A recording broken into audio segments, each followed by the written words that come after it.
All right, thank you. Thank you so much, Dr. Miller.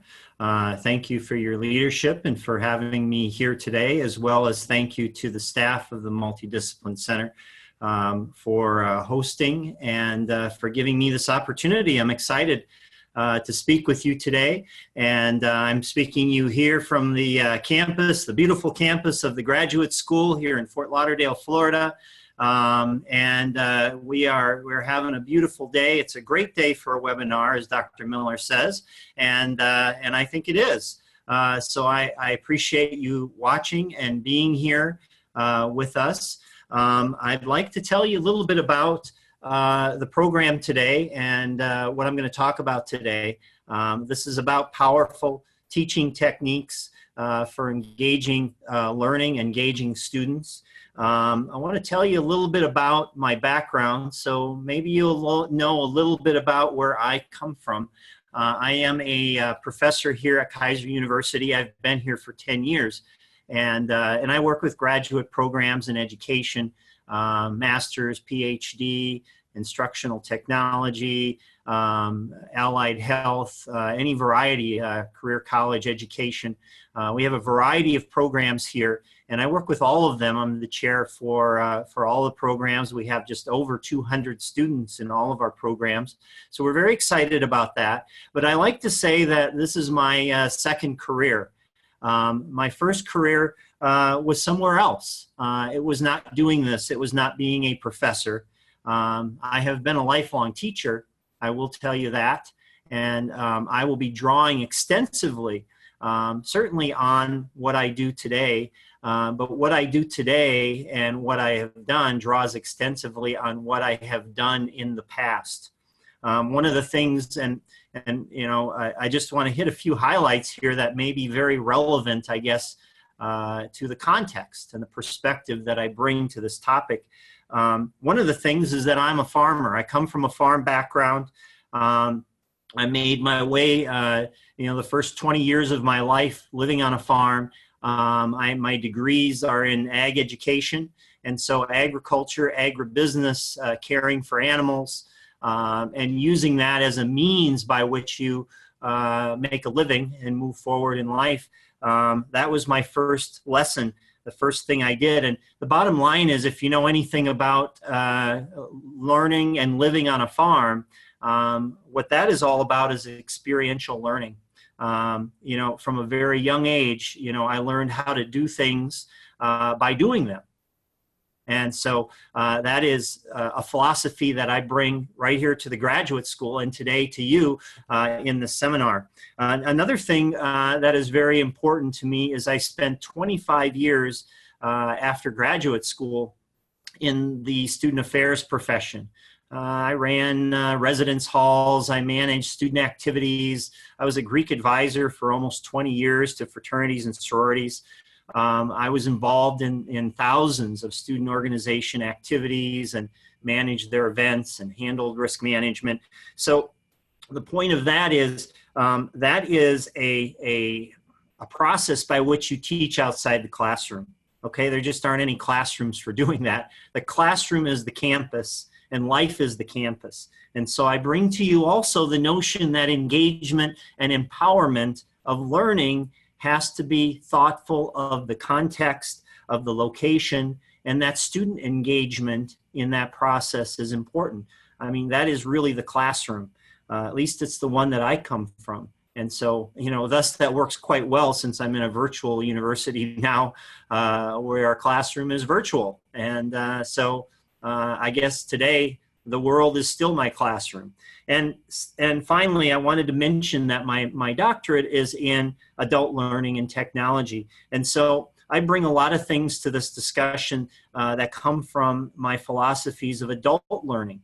And granted, perhaps the audience of this seminar is not necessarily adults per se, but the concepts that adult learning brings to the greater world of education apply. They all apply because these are concepts that aren't new. They are concepts that have been tried and true in classrooms with adolescents of all kinds. And thus, if you know anything about adult learning, which I'm sure you do, the notion is that adults are they are goal-oriented, they are career-oriented, and they have an outcome.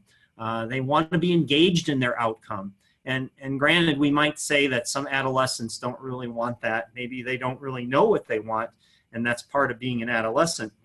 But the bottom line is our goal is to help them be goal-oriented, to help them be self-directed. And so those are sort of the philosophies that will govern what I talk about today. So when I use these things in the discussion today, obviously you won't be taken aback, but you'll certainly know where I come from, and maybe they will be beneficial to you going forward. This is an overview of sort of the four key areas that I'm going to talk about today. The key three, I guess, that are part of the content. I'm going to spend a little bit of time about engagement and some of the theories. And these are theories that anyone in teacher education who has taken a education psychology class has likely studied. But I want to remind you of the lessons that lay true today and are ones that go forward as we talk about engagement. Also talking about power. I have some materials about power that I value greatly and use all the time. And then also to talk about student-centered learning, because you'll see it all coming together in this. I know it is a renewed and a continued theory of interest in the notion of making learners student-centered. And so these are important concepts. So let me start with engagement a little bit and these three theories that I kind of want to emphasize.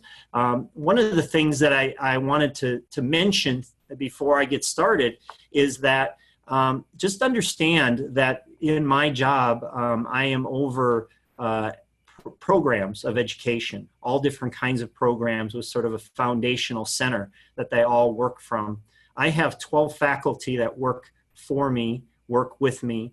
And my job day to day, almost every single day, along with teaching students, is that I am a evaluator of teaching and learning. I evaluate teaching and learning. So when I look at things theoretically, when I think about these theories, I think about how do these theories govern the feedback that I give to teachers, to professors as they teach their classes and they go forward. How do they demonstrate, a vision of success?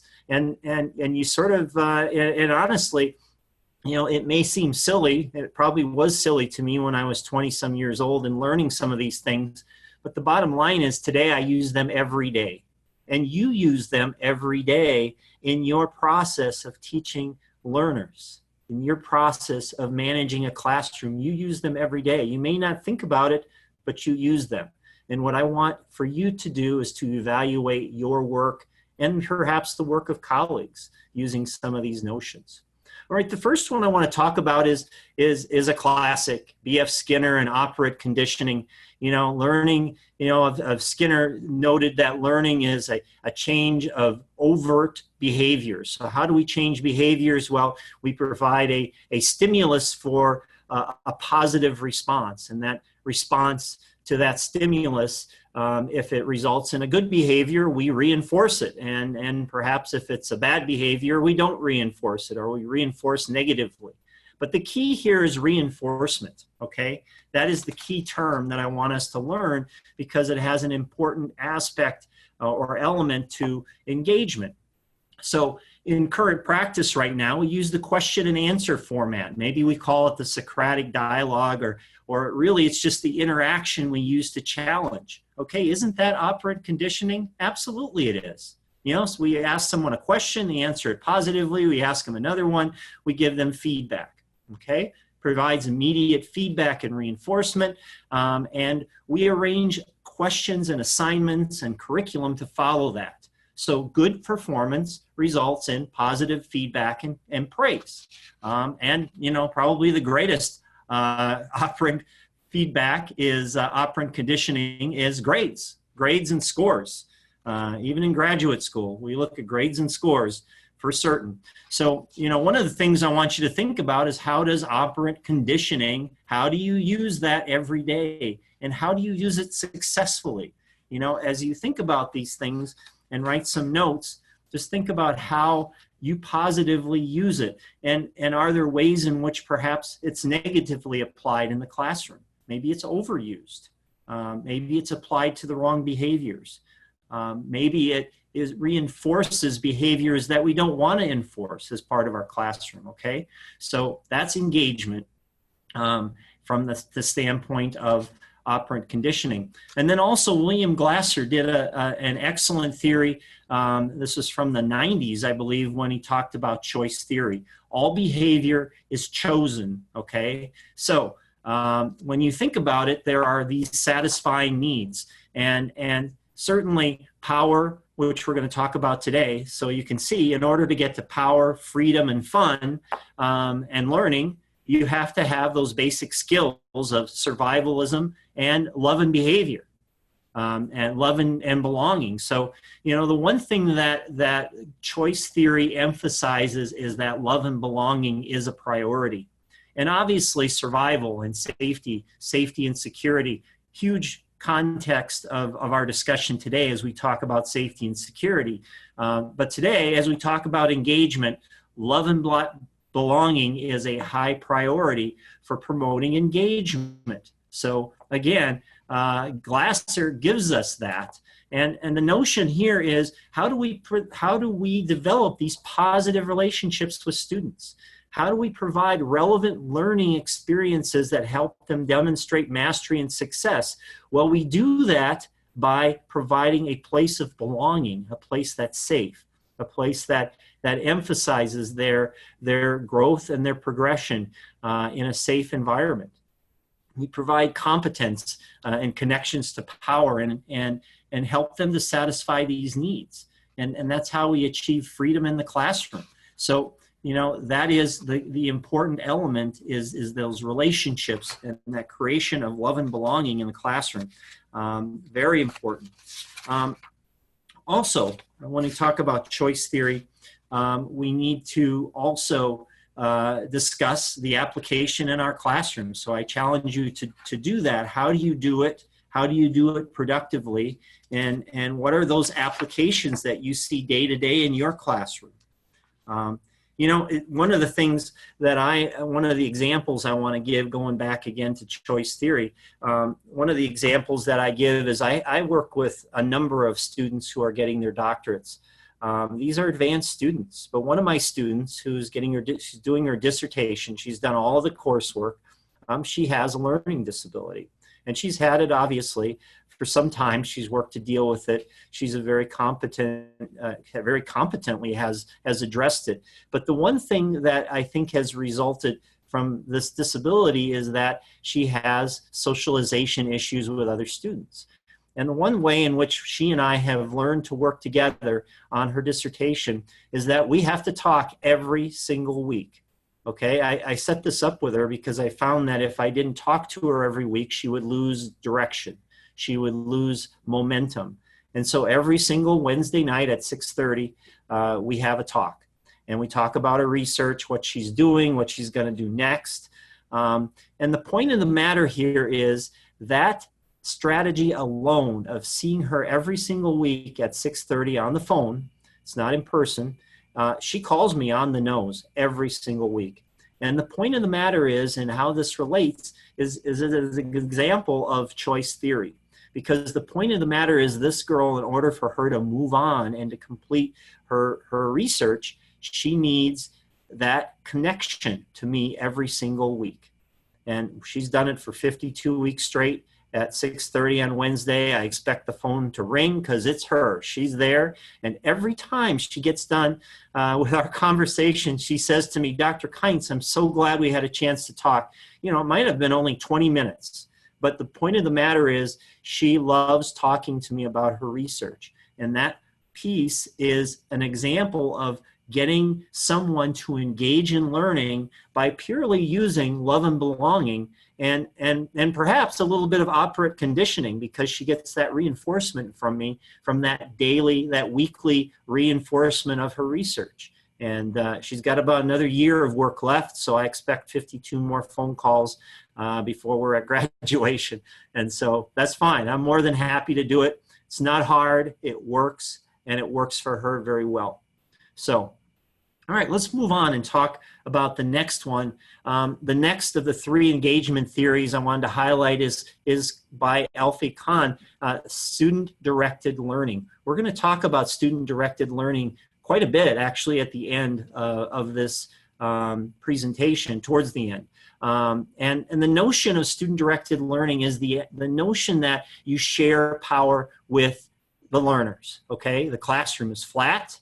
The curriculum does have standards, of course, but the notion here is that there isn't this top-down of dictating necessarily how learning happens, but that the learner has input. The learner is engaged in how learning happens, and it's sort of a cooperative agreement going forward. And this is a concept we use extensively in adult education. Adults have a lot of involvement in how the curriculum develops, but it is not a concept that should be foreign to K-12 education, because even adolescent learners have goals, and many of them have very strong goal orientation and outcome expectations for learning. And so the bottom line is we need to utilize those goals. We need to understand our students. We need to understand their goals, where they're coming from, and we need to individualize that instruction as best we can. And I know that is a goal we all work for, but it is a challenge. Using multiple learning groups, learning centers, using project-oriented learners, which we'll talk about more here as we go on, activities that help or happen concurrently at the same time, and exchanging of ideas and questions. You know, there's nothing wrong with asking a learner or a set of learners about what it is they want to learn and how they want to be involved in what's going on. You know, I have to tell you, in my years, 20 years of working in student affairs and student activities with college students, this is what it is about. This is how you develop a program of out-of-classroom learning. And you do it through student organizations, you do it through comedians and musical groups and other things that you bring to campus. You do it through conferences and meetings and student government. And how that happens is through student-directed learning. Students find it fun, okay? They see it as fun. But again, just going back to some of the theories, the choice theory, for example, you got to have safety, you got to have love and belonging, and then you can move on to these notions about setting goals and about having them engaged in learning. And then, you know, ultimately, perhaps about having fun, because the bottom line is, if student learning is fun, students will learn, okay? That is the bottom line. And so, you know, I learned that well, you know, when I'm teaching in an out-of-classroom setting on a college campus somewhere. And it worked, you know, worked in 5 different schools in that capacity, 5 different universities. Same approach worked in all of them. And so just in concluding and summarizing, we have these conditions.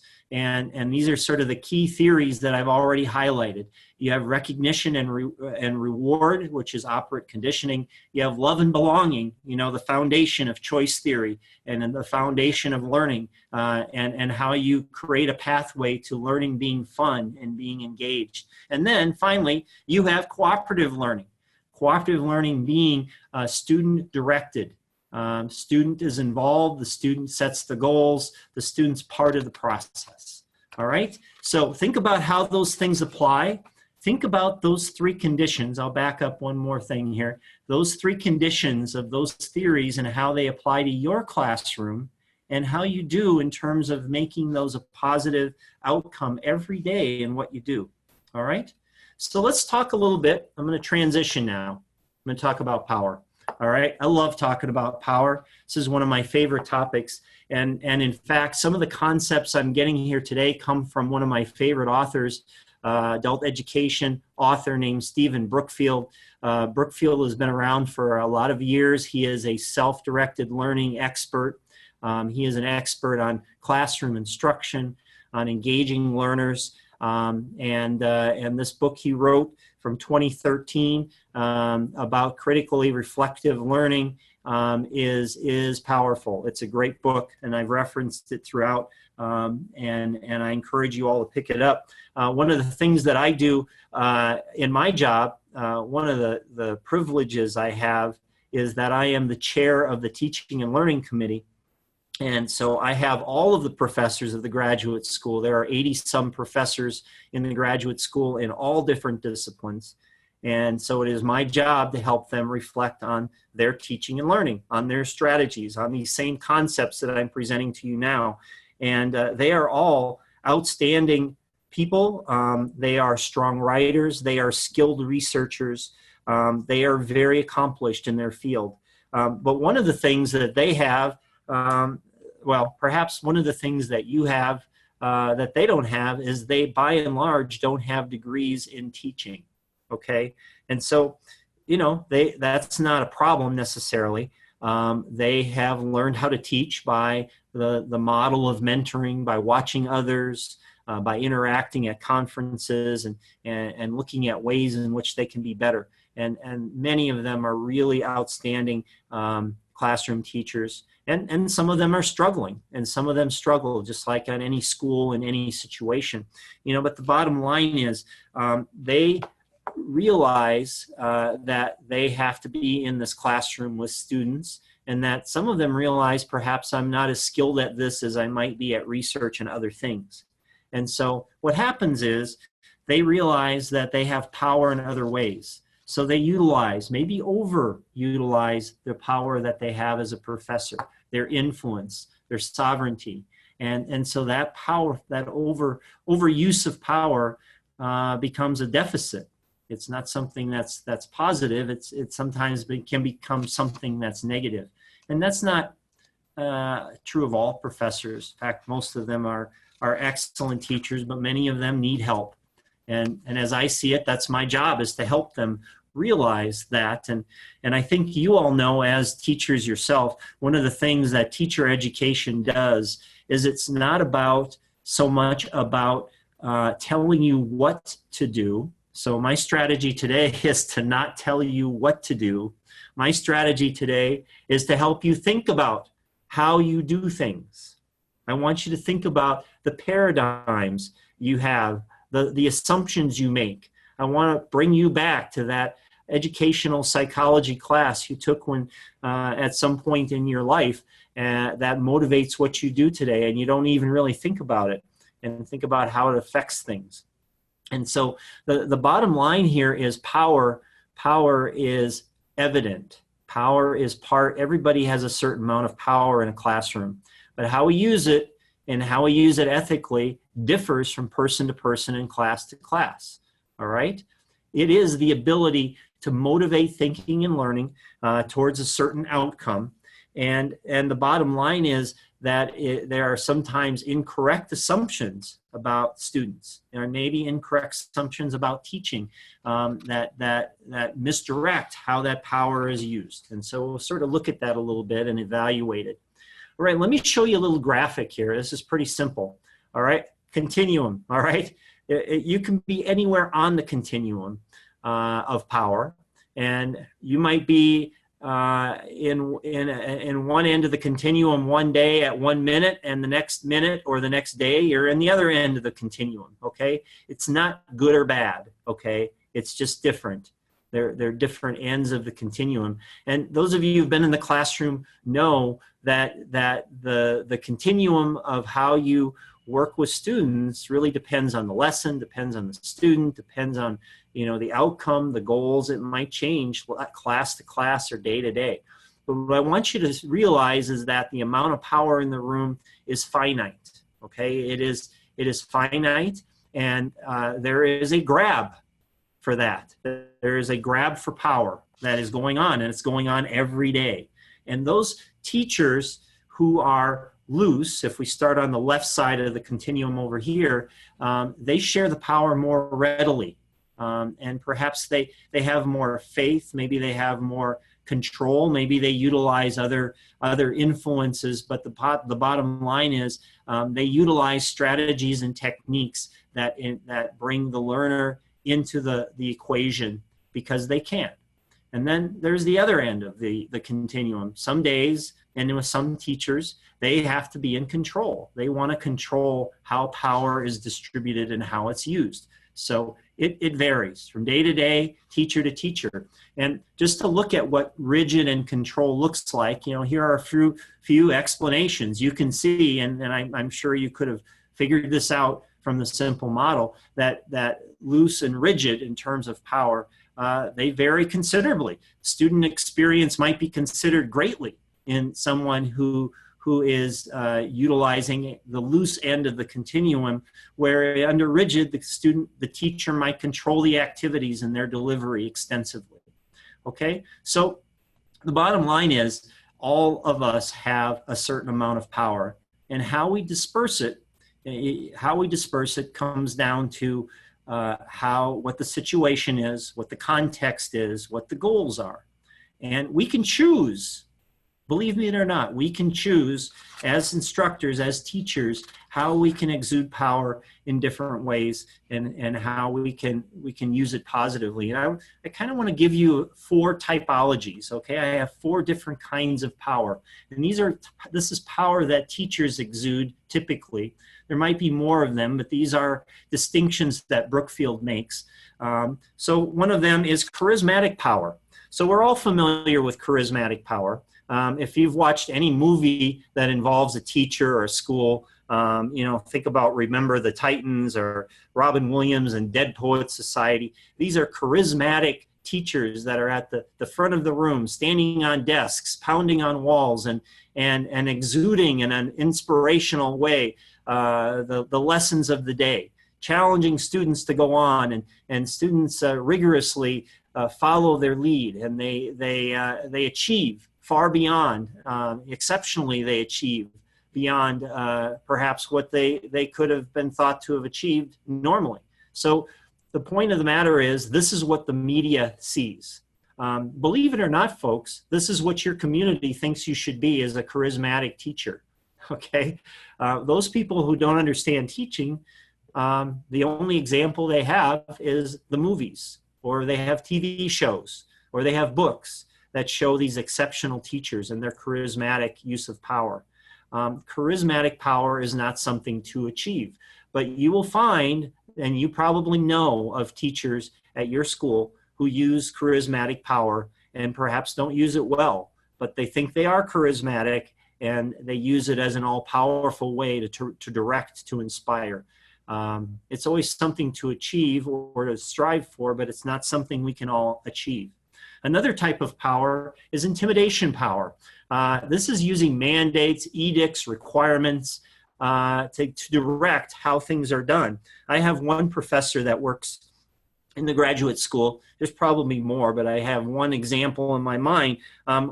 This professor might be doing a class where there's a project at the end of the class that must be completed, and they do it over a series of weeks.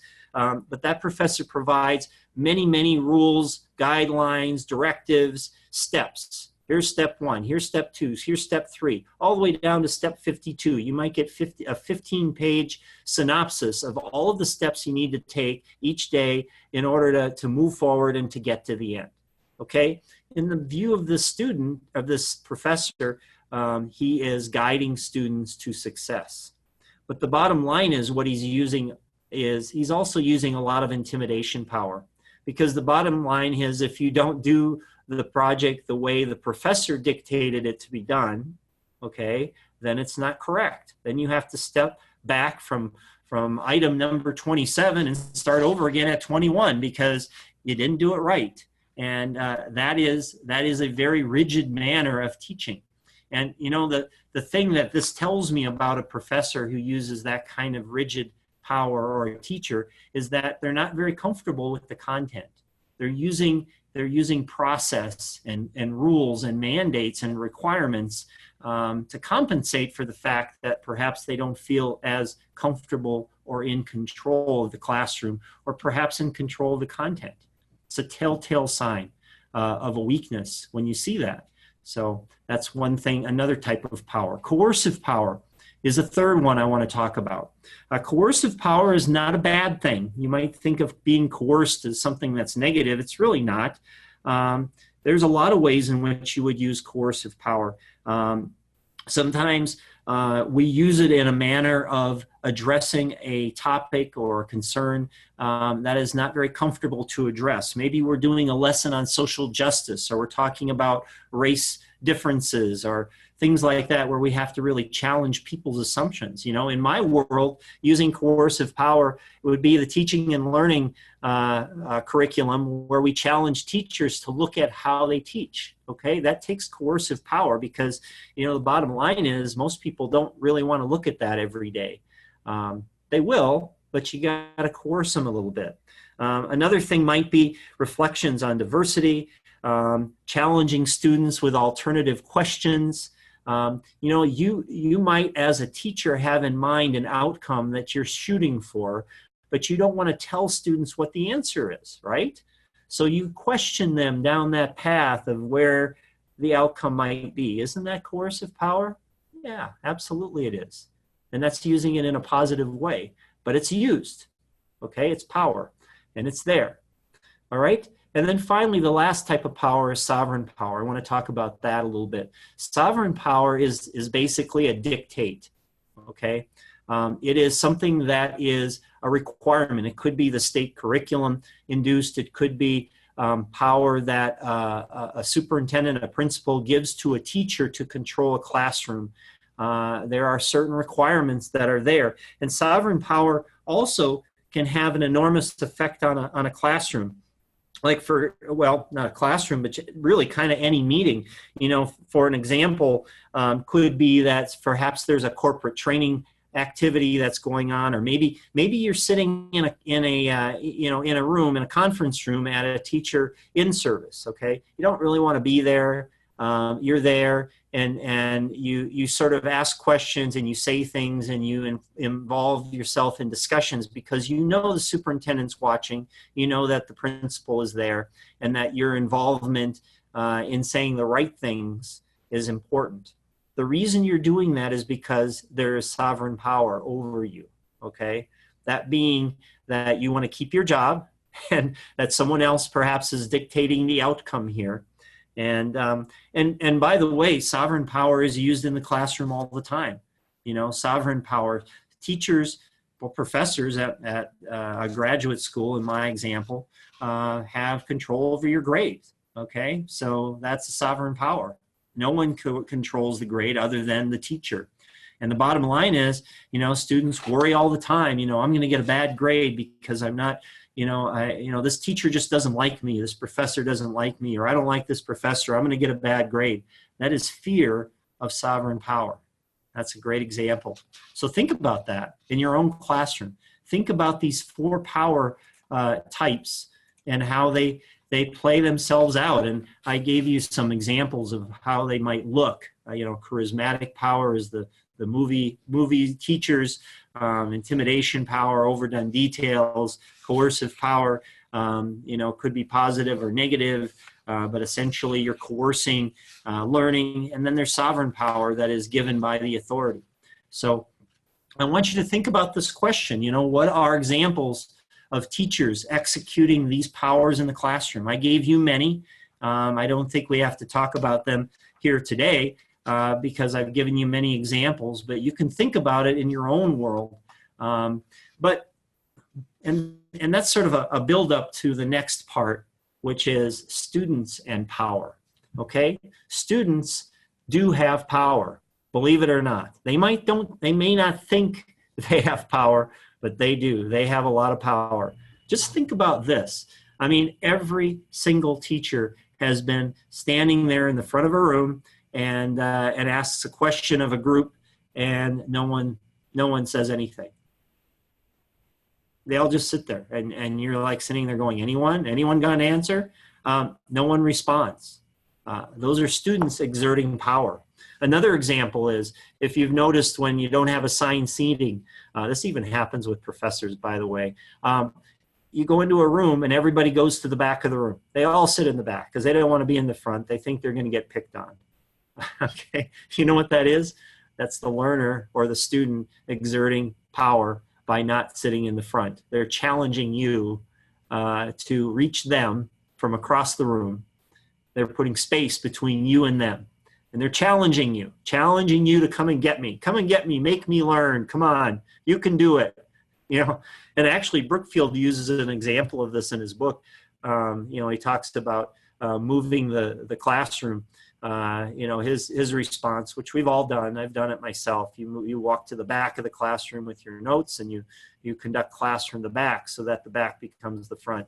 And there are ways, but that essentially is a game. You know, it's a struggle. And so you might think about what are other ways in which students exude power in the classroom.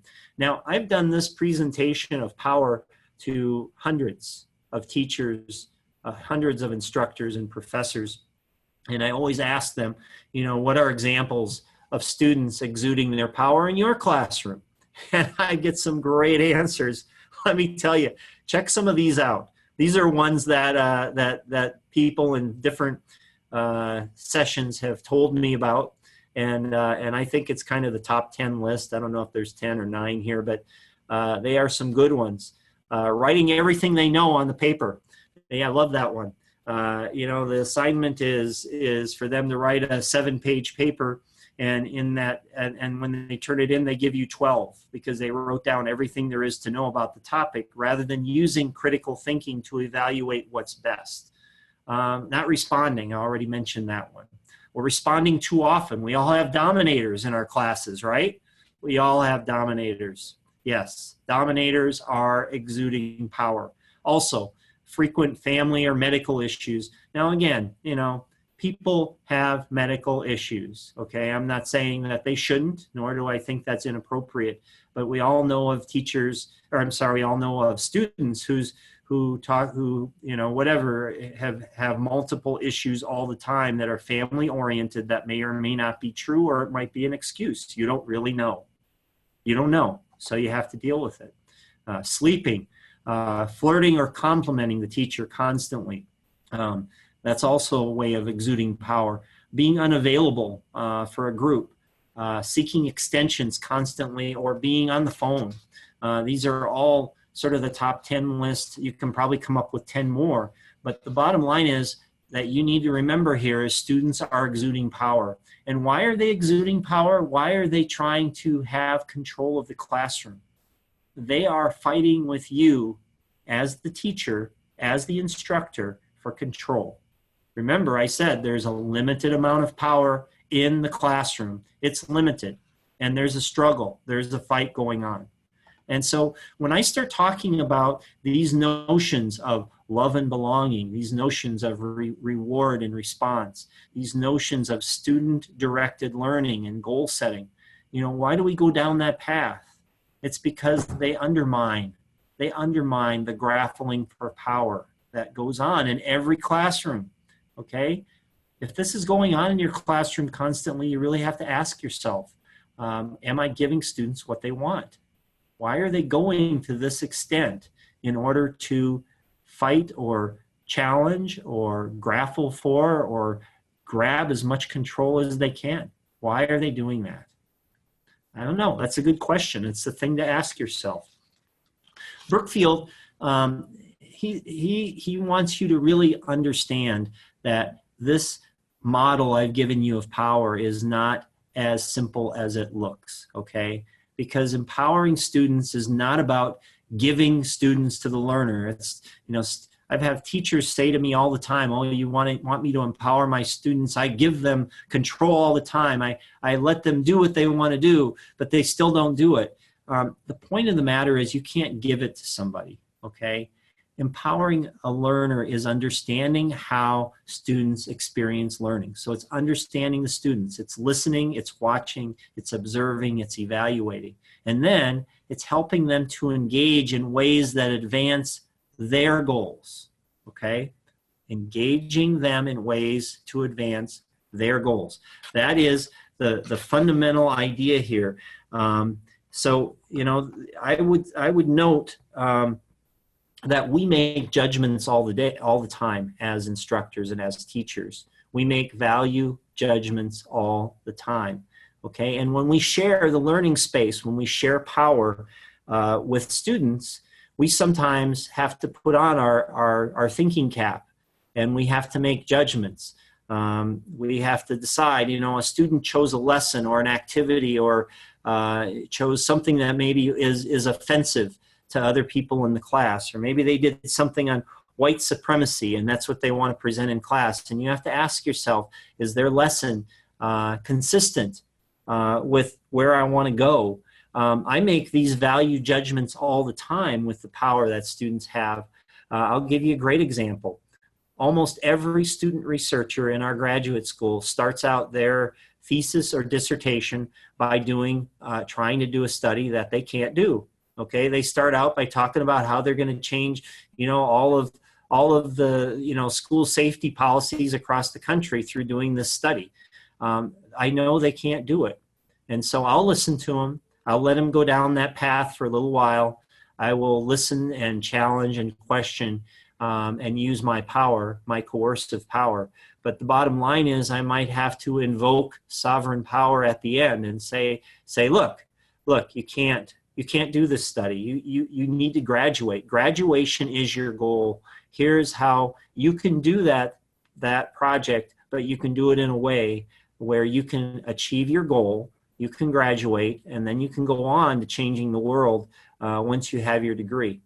That's a very common way in which we utilize coercive power. It's a common way we use sovereign power to sort of direct student researchers down a path that allows them to finish. So it's a great example. So the point is that I'm making is you have to give power and then sometimes interject your own power to get things to go down the line. But the bottom line is it's not devoid of value judgments, and it's not devoid of decision making that has to go on. And so these are the things. But you know, it's much easier to do what I just talked about with any kind of a project, any kind of lesson, any learning that a student does. If you started with those first engagement concepts, those first theories of engagement, okay? When you have solid love and belonging going on, okay? You've used reward and you've given rewards in operant conditioning, and you have a value of student-directed learning, okay? If you have those three things, you can utilize power much more effectively. All right. All right. So next section. I'm looking at my time on my last section here. I promise I'll be done on time. And so I'm going to work through this. The next section comes from some brand new material I found from Christine Caput, who did a study from a foundation. It's called Evolving Education. It's out of St. Paul, Minnesota. You can look this up. I've given you the website, so look it up. It's an excellent current examination of the literature about student-centered learning and what's happening now. And also it provides some really good principles to help you determine, am I a student-centered teacher? Are my students centered learners? Is my classroom student-oriented? I use these things all the time, and it'll provide you with some great ways to evaluate things. One of the things that this publication does is it provides you with some very straightforward principles about learning, student-centered learning. It gives these 7 principles, and all of them have extensive literature behind them, so you can learn more about what they are by reading the publication. I want to focus on 4 of them in the next 10 minutes or so, because I think these are the 4, I don't know, they're more important than the others. They really aren't in any order of importance here, but they're the ones that I felt that I should address first with my limited time today. So we're going to talk about positive relationships. We're going to talk about student ownership and agency. We're going to talk about real world relevance, and we're going to talk about competency progression.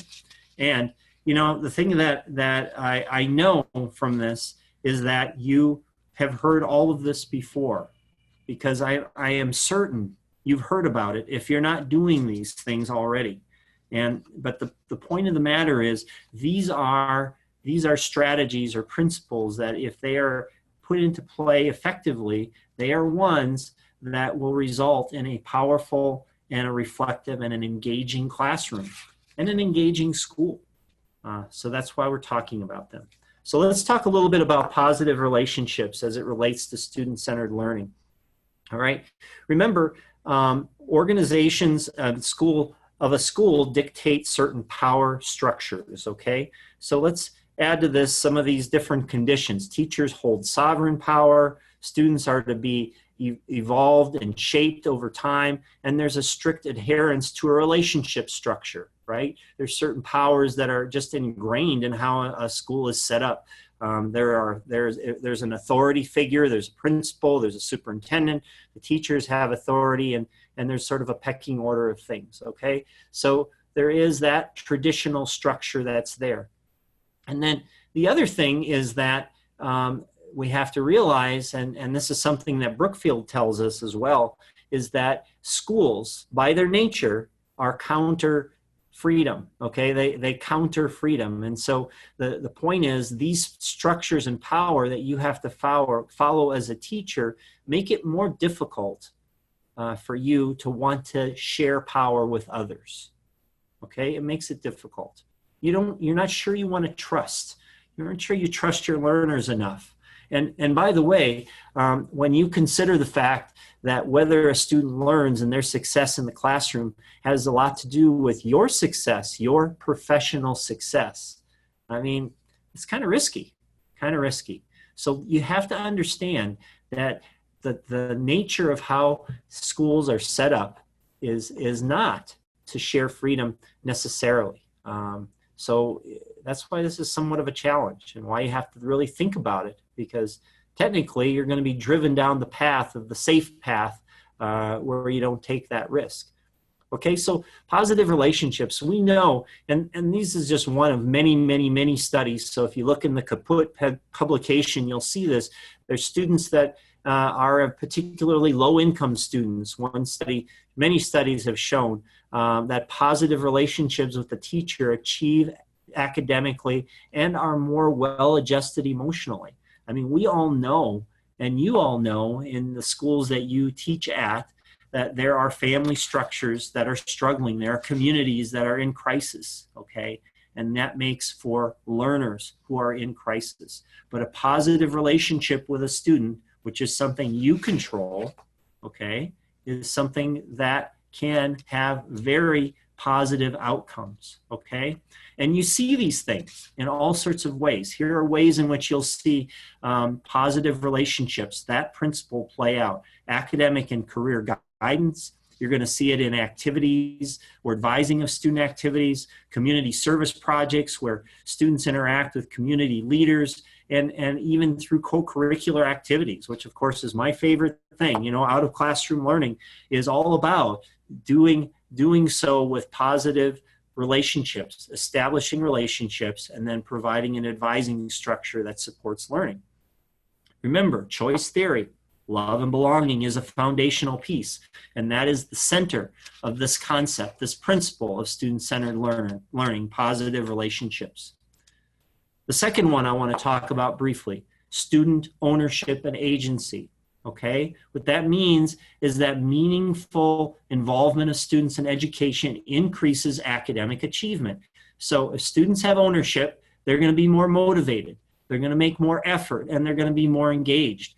We talked about this when I first started out in this presentation, when we were discussing how adult learners are thought to have all of these goals and these career aspirations and so on, and it's really a misnomer to think that that is just adults.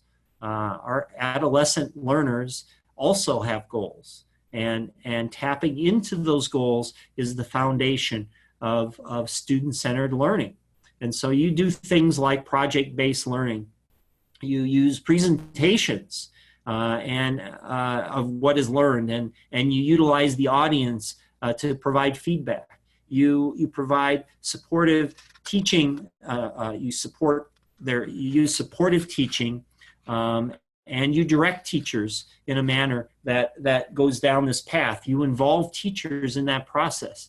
And then also things like student governance are very important to these. You know, in my work as a director of student activities, one of the things that we do very commonly is that you bring students in, you spend a lot of time in retreats, in training, in self, you do a number of sort of self evaluations of leadership skills and preferences and types. I've become very, very good at using the Myers-Briggs type indicator and other ways to evaluate the learners that I have to work with, because that is all part of defining student governance and giving them agency, is to determine what their needs are. And so that is the key point here, is to utilize those things and to put them in control. One of the things I wanted to mention that I find really interesting is one of my doctoral students, he just did a defense of his proposal, is actually doing his dissertation on the power of peer review. Okay, think about that.